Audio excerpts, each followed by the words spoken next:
What's up, guys? Christopher Gadget Review. Today we're taking a look at Chrysler's 2014 300C SRT, and I'm going to tell you more about it right now.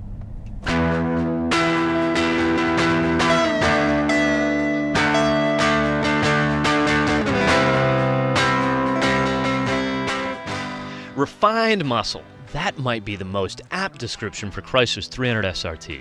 Pop the hood, or better yet, hammer down on the accelerator, and you'll quickly discover that this car has some serious pull. But at a glance, you'd be none the wiser.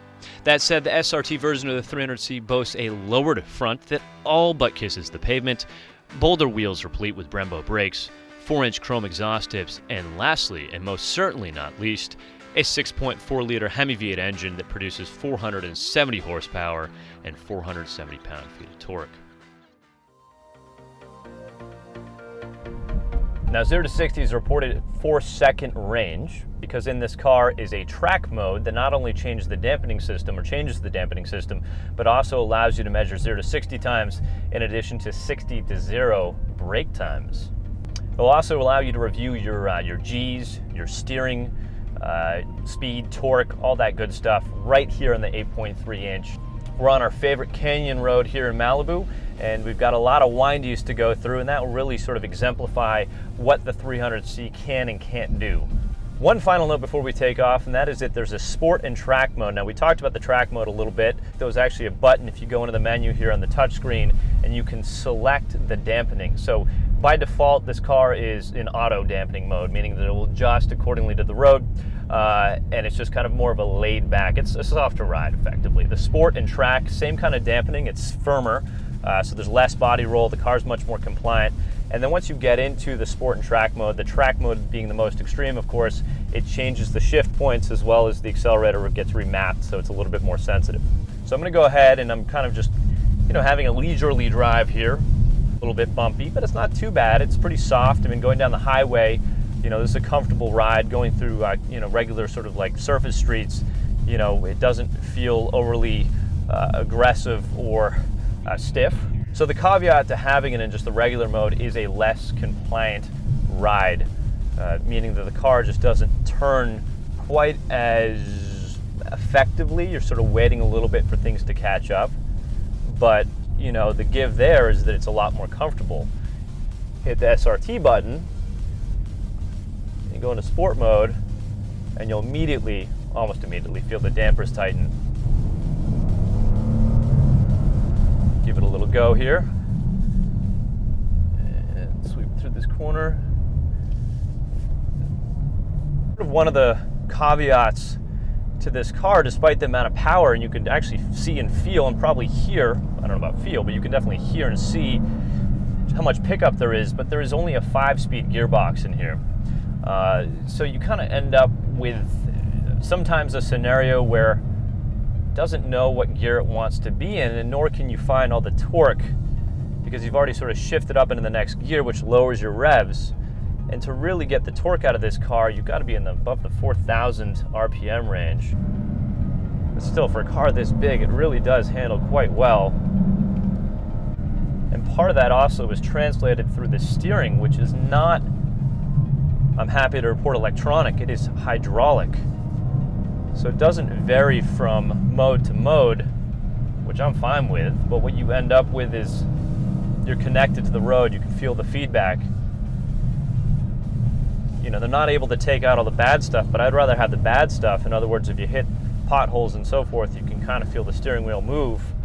It's not a ridiculous amount, but it tells you what you're doing. Now, right now, I'm just in sport mode. Hit the brakes here around the corner. Let's see.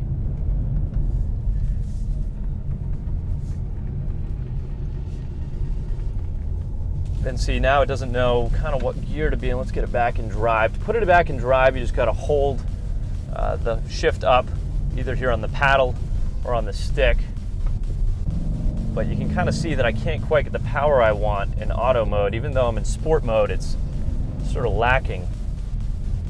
Now, there is most certainly understeer in this car. And if you ask me, some of it is a result of the electronic traction control. I'm not saying I tried to do a donut today, but maybe if I did, in theory, that really killed it. So you can actually turn that off. And when you turn that off, it also puts the car into launch mode, which is new, I think was new for 2013. And this is a 2014 model. But not much has changed between those two model years, the 13 and the 14.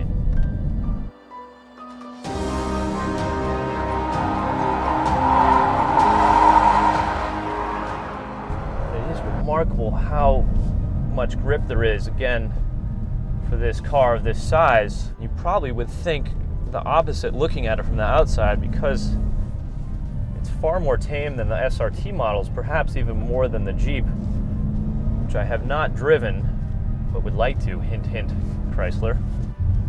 But despite sort of, whatever traction I don't feel like I'm getting, and understeer I think I'm experiencing, the fact is that this is a much more comfortable car than other vehicles. And I'm not going to necessarily draw a comparison, but it might be more comfortable than the E63, which had a lot more horsepower, but kind of similar in terms of class. And that car, of course, is far more expensive. This one's about $61,000.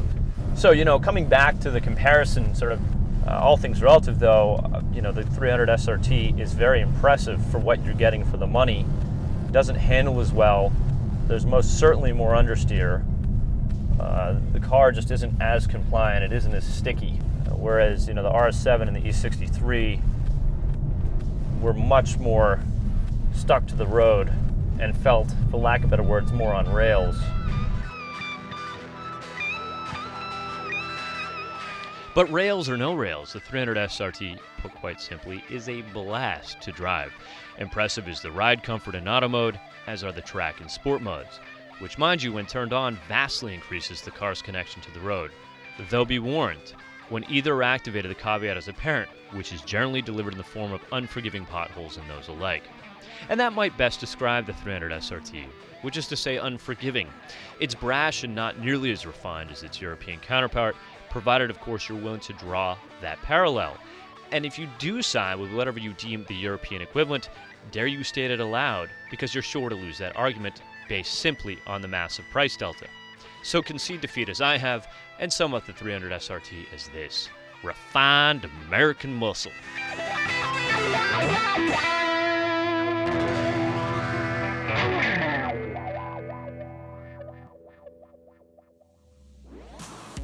All right, guys, well, that's it. That's the Chrysler 300C SRT8. If you can, please subscribe here. And in a few weeks, we'll have a Lexus IS 350F review for you. Thanks for watching. What? Blah, blah, blah, blah, blah, blah, blah, blah.